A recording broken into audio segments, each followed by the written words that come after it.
Olá, meu querido irmão, mais uma vez, bom dia. Estamos juntos para recapitularmos a lição estudarmos a lição mais uma vez, né? Apontarmos algo importante aqui.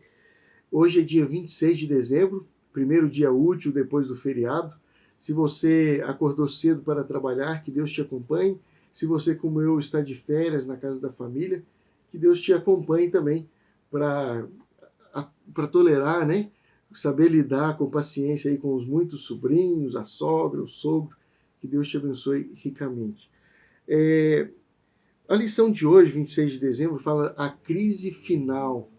E nós entendemos na teologia que Deus se revela de duas maneiras básicas, a revelação natural e a especial. A revelação natural a gente entende quando Deus se comunica a nós através da natureza. Eu vou dar um exemplo bem presente aqui na minha região. Eu estou de mudança do Rio Grande do Sul para Santa Catarina, e entre os dois estados, na divisa dos estados, bem no leste, existe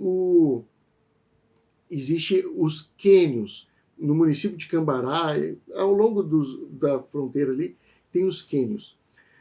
A gente pequenininho, nós seres humanos, com no máximo aí 2 metros, os grandões, né?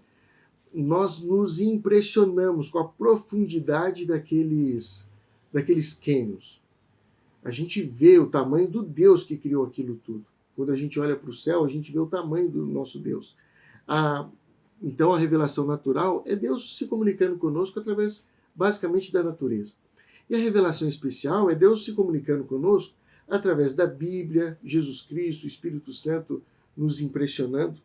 E a lição deste dia, ela fala, primeira frase, assim, Jesus disse: portanto, vão e façam discípulos de todas as nações. Nós precisamos, Mateus 28, a grande comissão, fala para nós fazermos discípulos de todas as nações. Não tem restrição. Depois, o autor aponta também Apocalipse 14, 6. Nós precisamos ir a todo o hemisfério terrestre. Nós precisamos ir a toda tribo, nação, língua. Há um conflito aí entre alguns teólogos, principalmente igrejas que estavam perdendo muitos membros, começaram a levantar esse valor diante do evangelho, né? Perdendo seguidores por conta da verdade que cresce. Eles são contra o proselitismo, a conversão. Vamos continuar cristãos, cada um na sua fé. Mas nós precisamos levar a verdade plena a todos. E 2 Pedro, capítulo 1, versículo 12, diz assim, 1 Pedro, capítulo 1, versículo 12, não, 2 Pedro, desculpa, diz assim: por esta razão, sempre estarei pronto para fazer com que vocês se lembrem dessas coisas, embora já as conheçam e tenham sido confirmados na verdade que receberam. Nós precisamos sempre lembrar as pessoas, anunciar a todos a mensagem divina, o Evangelho. No segundo parágrafo da lição, o autor aponta que há correntes religiosas que falam da predestinação. Nosso Deus, ele é onisciente. Ele sabe da nossa escolha. Ele sabe o resultado da nossa escolha. Mas ele não determinou que fulano escolhesse A e Beltrano escolhesse B. Ele nos dá a liberdade. E você pode até pensar, mas pastor, se ele sabe o resultado, por que ele me deixa perder tempo? Ele se esforça. No juízo final, você poderia invocar: poxa, mas ele nem deixou que eu executasse minha vida. Como ele foi injusto, eu poderia me arrepender. Ele te deixa viver essa vida plena, com todos os recursos, todos os esforços, o Espírito Santo ao seu lado. O céu está ao nosso lado para que nós possamos fazer a melhor escolha. Não há predestinação. E depois o autor mostra no terceiro parágrafo sobre escolha. Há 2 tipos de submissão.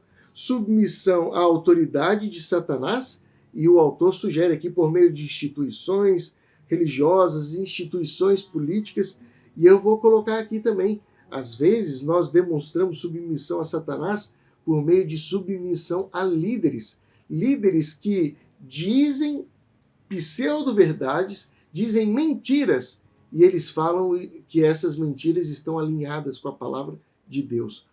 Nós não podemos seguir esses líderes.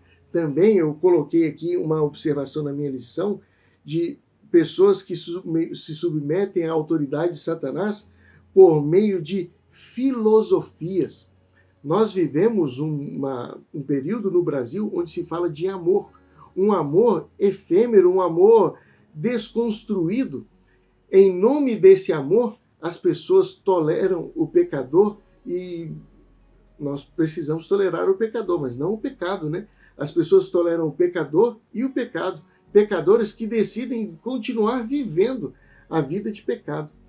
Há necessidade de mudança de vida. A conversão tem que ver com a nossa mudança de direção. Se estamos indo para o abismo, submissos a Satanás, precisamos corrigir o curso e continuarmos ou nos colocarmos submissos ao nosso Deus, que o autor diz assim, né?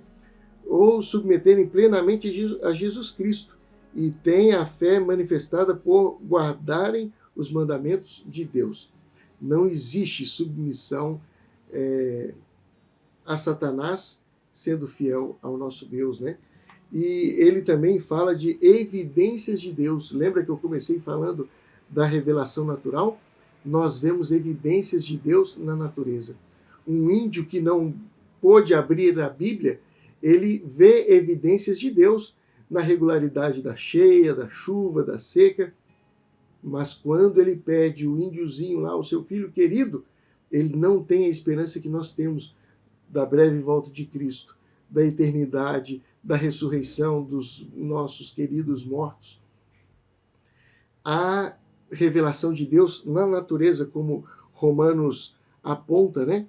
Então, nós precisamos anunciar a todos, porque não há predestinação, então nós precisamos pregar para que as pessoas escolham sobre que caminho seguirão, sobre qual autoridade eles se submeterão, porque há evidências de Deus, mas nós também precisamos pregar.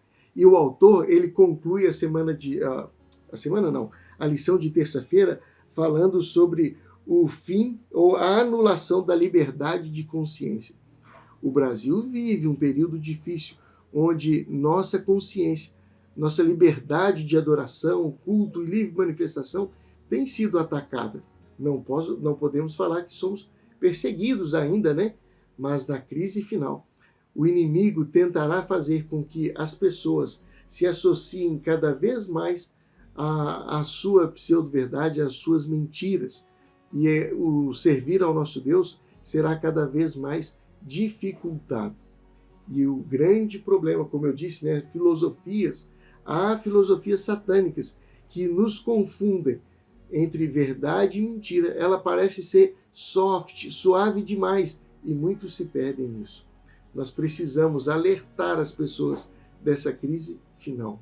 Que Deus te abençoe e até amanhã.